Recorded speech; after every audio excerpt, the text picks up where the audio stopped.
Happy Wednesday Night Live, Logos family. Pastor Jeff here. Really have enjoyed being with you the last few Wednesday nights. We've had some really, I think, powerful interviews. I want to continue to do that.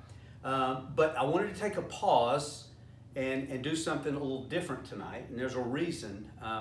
Well, a couple reasons. One is I'm very encouraged. I'm hearing a lot of people that this whole coronavirus has driven them back to reading the Bible more. And I'm talking about church people, believers, fellow church members. I love that. I also read a statistic, I think 2 days ago, 21.5% of non-believers have said that the coronavirus and the scare and all that's going along with that has driven them to want to start reading the Bible. Man, anything, if that was the only thing that God was doing through this whole pandemic, that would be a great thing to get people back into His Word. And so, based on that, I want to talk tonight about something that I get questions about occasionally. Someone begins, maybe they get saved, or they begin to get serious about the Bible, and they'll ask, "Hey, Pastor Jeff, what version of the Bible should I buy, or should I begin to study?" Or I'll get a request from maybe a husband says, "Hey, my wife's birthday's coming up. She's really gotten excited about the Bible. What Bible should I buy her?" Most of us, or maybe many of us, you may be one that you've given a lot of thought to this. You've done a lot of study, and that's fantastic. What I've found often, though, is you might be reading the Bible that maybe you got as a graduation gift. Someone handed it down to you. And so the version you're reading is simply the one that someone gave you. And so I want to talk tonight a little bit about how we get different Bible translations, how they're translated. And then at the end, I am going to give you a couple of my recommendations for the primary Bibles that you should study and purchase. And so let me start first by saying this. Unless you have a Bible that has Hebrew, Greek, Koine Greek, and Aramaic, you have a translation. Okay, the Bible in its original languages was written in Hebrew, Koine Greek, and Aramaic. And so it had to be translated throughout the centuries. And so I get this question often, well, why are there so many translations? Why are there always they coming out with new translations? Well, it's a decent question. What is happening over time is there's an increased study of the original manuscripts that we can find, and also thankfully we're getting newer and often more in-depth manuscripts to go back to translate from. And so there's room over time for improvement over the translations that we have. So let's start talking about when a person or a group of people begins the arduous task of translating the Bible. What do they set out to do? Really, I think that groups that translate, because it's usually not a one-person deal. You can imagine it's an immense task. What groups set out to do, and I think this is true for most, is really to try to find a version, to come up with a translation that is accurate and also readable. Now, we're going to get into where those differ. I am not one, if you're watching this tonight, there are some people that get very picky and settle on one version as if a translation was infallible, just like or as translators were infallible or were inspired, just like the original writers of the Bible, and that there can only be one inspired translation. I don't believe that. And so I also do not believe, some will argue that as new translations come out, that certain translators have these huge agendas and they're trying to discredit the deity of Christ, or I don't believe that's true across the board, especially about the Bibles that we're going to talk about tonight. Now, occasionally, like I came across one yesterday, and it was like the feminist Bible, uncovering womanhood throughout the Bible. And that is a translation whose translator set out with a particular slant, a particular agenda. And we're not talking about translations like that. That is not a translation that we would endorse. But we're talking about general translations where teams of godly men and women study the original manuscripts and come up with a translation of the Bible. And so their intent, again, all of them, I think, is to try to come up with the best blend of a translation that is accurate and that is also is readable. So now I want to take you to a chart that you can find these online. I've tried to make one simple enough for us that we can kind of land where I wanted to land, where we can know what Bible translation should I study and what Bible translation might I purchase for my daughter or for my husband or whatever. So with that, when these teams, Bible translation teams, set out to translate the Bible, there, as with most things in life, there's a spectrum. But to try to picture it in a linear form, on the left side, we'll say, is what we call Bibles that the team sets out, and its goal primarily is to translate according to what we call formal equivalence. And I'll explain that in a minute. And at the far right side are teams that set out, and their goal is to translate using what is called formal equivalence. Functional or dynamic equivalence, Functional or dynamic equivalence on this side, formal equivalence on this side. Now, what do those terms mean? Well, if you look down here at the bottom, on this end of the spectrum, the translators set out and they tried to translate from the manuscripts that they have in front of them and find, if English is the translation that they're putting the Bible into, they try to come up with a very accurate word-for-word.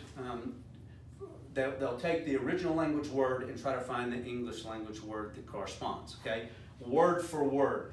And if they're going to bend or lean one way, they're going to lean towards trying to be as accurate as possible when they're using formal equivalence. On this side of the spectrum, there's a little, so again, both sides are trying to be faithful and accurate. Both sides are trying, I think, to come up with a Bible that is readable. I mean, it doesn't make sense to come up with a Bible that's not readable.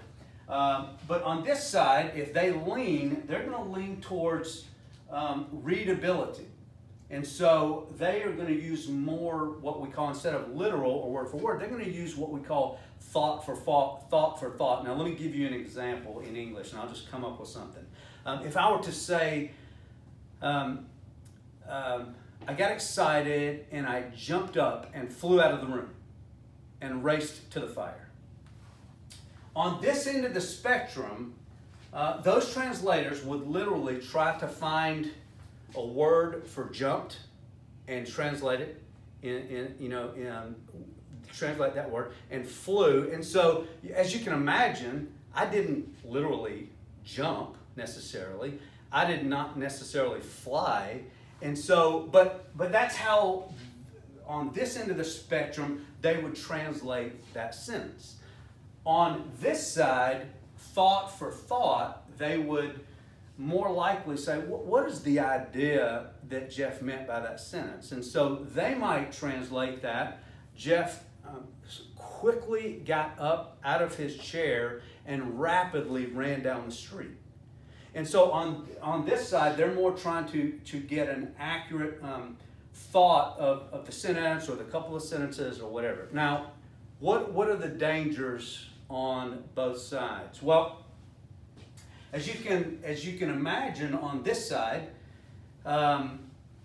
you can be very accurate in translating each word, and you can kind of nail. But we know in our context, right, in Spanish and English, I might take an English idiom, and it will not translate in Spanish, right, and vice versa. And so you can be very accurate in translating the words and miss the actual meaning of the passage. So that would be a danger perhaps on a Bible translation on this side. Now, what's the danger on a translation that is thought for thought? Well, the danger, and it's something certainly that we want to avoid, is what those translators are beginning to do is ask, what is the meaning of this sentence or these couple of sentences, and then answer that question. And so there is the possibility, even if there's not the intent, there is the possibility to begin to introduce personal opinion or personal idea. And so there's the trade-off: accuracy, readability, and so that's how translation teams are weighing those two different thoughts at the ends of the spectrum. Now, a couple other things about this chart. You'll see some numbers by a few of the versions. And it corresponds a little bit. You'll see the numbers kind of generally come down, that these are grade levels. And so what they've done is translators have said, hey, when we translate this Bible, at what grade level is that writing? And so for the ESV, for instance, that's 12th grade reading level. Same thing with the King James Version, 12th grade reading level. The CSB, the Christian Standard Bible, 7th grade reading level. NIV, 7th grade. New Living Translation, 6th grade. And the Message is 4th grade. Now let me talk about these two on the right. They're at the far end of what we call functional or dynamic equivalents. Some would say they're not even that, and I would agree. They are really more, they're a paraphrase. So they're even, I don't want to necessarily use the word worse, but they are farther than just thought for thought. They are really a paraphrase. They're taking kind of whole large chunks and then trying to answer what is the meaning, what's the thought behind that large chunk. So we'll talk about in a second how then to use those. Let me talk about a couple other things. You see some underlined Bible versions. These 5 are the top selling in the United States over the last couple of years. So the English Standard Version, the ESV, King James Version, I think still is one of the if it's not the top, one of the top, just year in, year out. Christian Standard Bible, kind of a newer one on the scene. The NIV and the NLT. Let's see. Let me give you some examples. Now, before I'm going to give you some preferences and why I lean certain ways, I want to give you some examples and why this might matter. So here's a verse, Joshua 10:6. So this is Joshua 10:6 in the RSV. You see where it is on our chart. It says, do not relax your hand from your servants. Now here's that same verse in the CSB. Do not give up on your servants. And here is the same verse in the NIV. Do not abandon your servants. And finally, in the Message, which is a paraphrase, don't let us down now. All right, so you can see, again, hopefully the same concept carrying through. You can see there's a pretty wide difference. 2 Samuel 18:25. Let's do the NASB, kind of the most literal on our chart here. And the king said, if he is by himself, there's good news in his mouth. Okay? King James Version. And the king said, if he be alone, there's tidings in his mouth. Okay, that's a little clunky. We don't talk that way. NIV. The king said, if he is alone, he must have good news. All right? Let's do one more. I think one more. Amos chapter 4, verse 6. This one is from the New King James Version. Also, I gave you cleanness of teeth in all of your cities. Is this guy a dentist, or is he doing teeth cleaning? Maybe it becomes a little more clear in the CSB. I gave you absolutely nothing to eat in all your cities. Okay. New Living Translation. I brought hunger to every city and famine to every town. Okay. So I hope you're seeing just in those 2 or 3 verses, some a little might be more accurate, every word for word. The reading level and some of the words that they use either might be outdated or just a little tougher for a wide audience. And maybe a little more as we move to the right, a little more, maybe easier to read, but also a little more colloquial, and could drift perhaps in accuracy. Now, it wouldn't be a decent lesson if I didn't tell you kind of where I land. And so I want to give you some thoughts. I want to give you the answer that I would give you if you came up to me and said, hey, my old Bible has worn out, or I've kind of decided not to use it, but please tell me a couple of versions that I could use. And so that's the question that I want to answer right now. Probably, so I have had very good success over the years. I read the New King James for a long time. I like that. But if I had to give you 2 versions that I think on this whole spectrum are the best every day, especially for your primary study, your primary Bible reading, I would go right now with the ESV and the CSB. The ESV has been my Bible for most of my life as a believer, probably 20 years I've memorized verses out of that. I love my ESV Bible. I really, really love my ESV Bible. Now, as you can see, the CSB, the Christian Standard Bible, is to the right of the ESV. It came out several years ago. It was previously the HCSB, and then they changed it to the CSB. And I'm just be honest, they sent a free copy, one of the publisher. I didn't want to read it. I so loved my ESV. I did not want to have to rememorize verses. That can be a pain. But I have really grown to enjoy and love the CSB. So these guys, these translators, and look, everybody's trying to say they have the best translation. And that we'll argue about this till Jesus comes. But at least these guys, their argument is that they're trying to do this, formal equivalence and functional, and try to maximize both in something that they call dynamic equivalence. So they try to think that they are the best of the both worlds. I'm not ready to say that they are, but I do like the CSB. Let me give you a couple examples of where, again, against everything in me, I did not want to. I have started preferring in some places the CSB over the ESV. Let me give you a couple examples.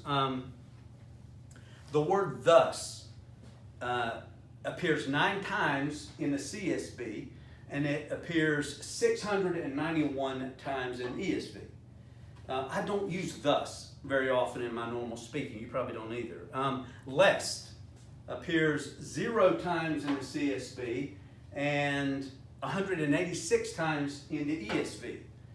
Again, I don't say, children, you better do that lest I spank your bottom. Well, I just don't use that word lest. Another one is shall. The CSB uses shall once, and the ESV uses it over 4,000 times. Again, I don't say, they will marry them, or they will be married, and they shall have, or say they'll have 5 kids. So there are some other examples where I think the CSB is just smoother, or I guess the phrase I would use is less clunky than the ESV, without, I believe, giving up any accuracy. So several months ago, I can't remember maybe it was Malachi, I think, was the first time I began to preach out of the CSB instead of the ESV. And part of that was in our context. And again, you think 12th grade level, 7th grade level, I hope perhaps that the CSB has a broader range for our entire body, from preteens all the way up, without giving up some accuracy. Now, so if I'm answering the question, now again, I'm talking about the Bible that you go to day after day. I want you to have a very accurate translation of the Bible for your study of God's Word. And so for me, and I don't know that I would put them in any order, here's my two top choices. Now, if you choose not those two, I would argue and push you to choose, again, for your primary reading, another one on this side. So I refer a lot during my sermon study to the NASB. So right under there, I would probably include NASB or New King James Version. And there are some verses. Don't you know this? If you were raised in the Bible, there are some verses. Well, you just got to say it in the King James Version, and the King James Version is a very good version. There have been some mistakes in translation that, just as with all these, I think, have been pointed out. But I love sometimes just reading things in the King James Version. Now, so what about these over here? Look, the NIV is a very good translation as is the New Living Translation. So what I would argue is find one of these as your primary study Bible, and then use these to support, to shed light on, to help flesh out perhaps a passage. I will do that in my sermon preparation. Some of the NIV or the NLT will just sometimes say something more clearly, or in a way that I think will speak to the people in a little bit clearer way than my primary source Bible. So that's how I use those. I use these versions to support, and then sometimes I don't dislike the message. I just don't consider it a translation. I consider it more of a paraphrase, but I will use it even and find out kind of how does it capture the whole feel of the passage. So again, here's Jeff's picks. These two are my favorites probably, and I could easily live daily with one of these two as well. Now, a couple other things I want to leave you, and then I want us to read a passage together, because that's really what's important. So, Spanish Bibles. Spanish is not my native language. I know that surprises you, but I'm trying to learn, and so I did a lot of asking. And so knowing all of this, I tried to ask the question, what Spanish Bible would be a good one over here to learn? And I'm trying to sometimes read a passage also in Spanish. And so some of you native Spanish speakers can push back. I know there's different ones, and it depends maybe where, if you're in Guatemala or Mexico City or on the border. But this is the one, if I had to take a consensus of what I received, the consensus was the LBLA, okay? And so you can look that one up if you read the Bible in Spanish. Last thing before we actually read a passage, we'll put this over here, study Bibles. I had a question from my own 15-year-old over Christmas. Hey, I want to get a study Bible, Dad. What study Bible? I love that. And so here's my recommendation then on study Bibles. I have loved my ESV study Bible for many, many years. A lot of great. So a study Bible, if you're not familiar, has all the verses and then has in the margins or underneath. Sometimes it'll have a chart. Sometimes it'll have other corollary verses for you to go to. It will have maps. It will have things to help you understand the verses you're reading. So I love the ESV study Bible. Lots of great information. Let's see, what other one? I have read and love the MacArthur Study Bible. And so many of you have that, or I think in the church. Love that one. Again, John MacArthur has done a great job with that. Two that I have not read or used, but they are on my list, and I feel good about the people that are recommending them. and feel good about how they were put together. One is the CSB Study Bible. Again, I think I want to pick one of those up. And then this last one is very new, and I just so respect the man, and I'm also hearing very good things, and I think it's the first, which is really cool, the first study Bible from an African American scholar, I think. Don't hold me to that, but I thought I read a headline about that, and it's the Tony Evans. Dr. Tony Evans, I think, is just a very powerful preacher, and I'm hearing good things about that study Bible. So before we read the passage, here's what I want you to do. Here's what I don't want you to do. Don't go toss your Bible. Because I want to read a quote, and I think this is kind of the best way to look at this. And someone said the best Bible version is the one that you'll actually read. And so, man, if you just all about the NIV or the NLT, and you're reading and you're growing in the Lord, keep doing that. Keep doing that. But I just wanted to hopefully help you understand when it comes time to buy a new Bible, or you're looking into really getting into studying, and you wanted some information. I just want to kind of explain how different Bibles are translated, and then give you some couple of thoughts. All right. But now I want to read. We can talk about it, but I want to read a passage to you. Again, I'm so encouraged to hear of more believers, again, more Logos people, but also non-believers.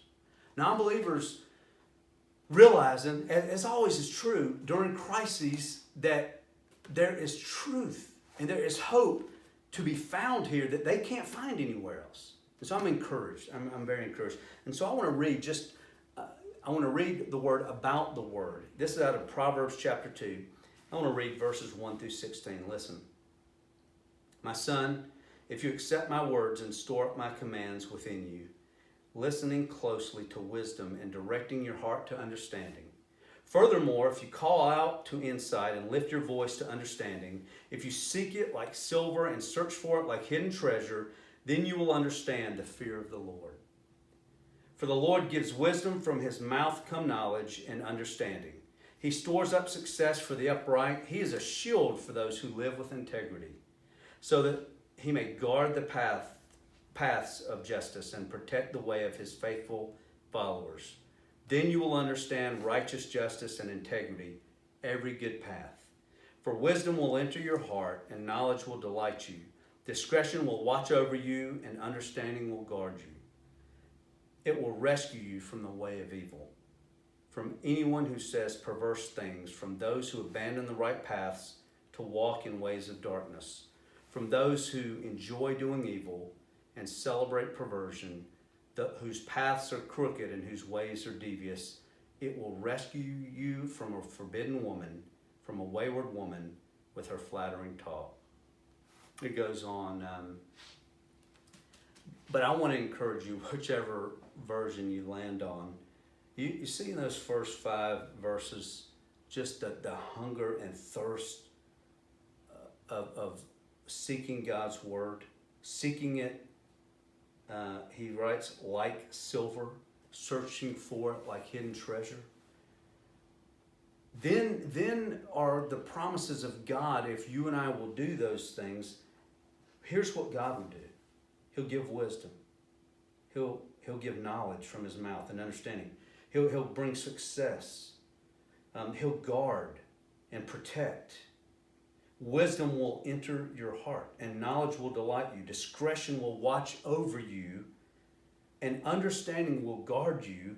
It will rescue you from the way of evil. Don't we want these things? And God is saying in his word, about his word, it will do these things. It will rescue you even from a forbidden woman. Maybe your issue is not a forbidden woman. Maybe it is. But it will rescue you even from temptation. And so if you have questions, please, you can reply in a comment, or you can message me, Facebook message me, or email me, pastorjeff@logoscommunity.com. I just wanted to try to help you if you're looking for a new Bible, if you're looking to start studying more. And so I pray that whichever one you land on, man, you're desiring a thirst and a hunger. You're seeking it like silver and like hidden treasure. So next week, I think we'll be back on an awesome interview. I've already got 2 or 3 in mind. Really can't wait to have those with you. Until then, we will see you Sunday. Get in God's Word. God bless.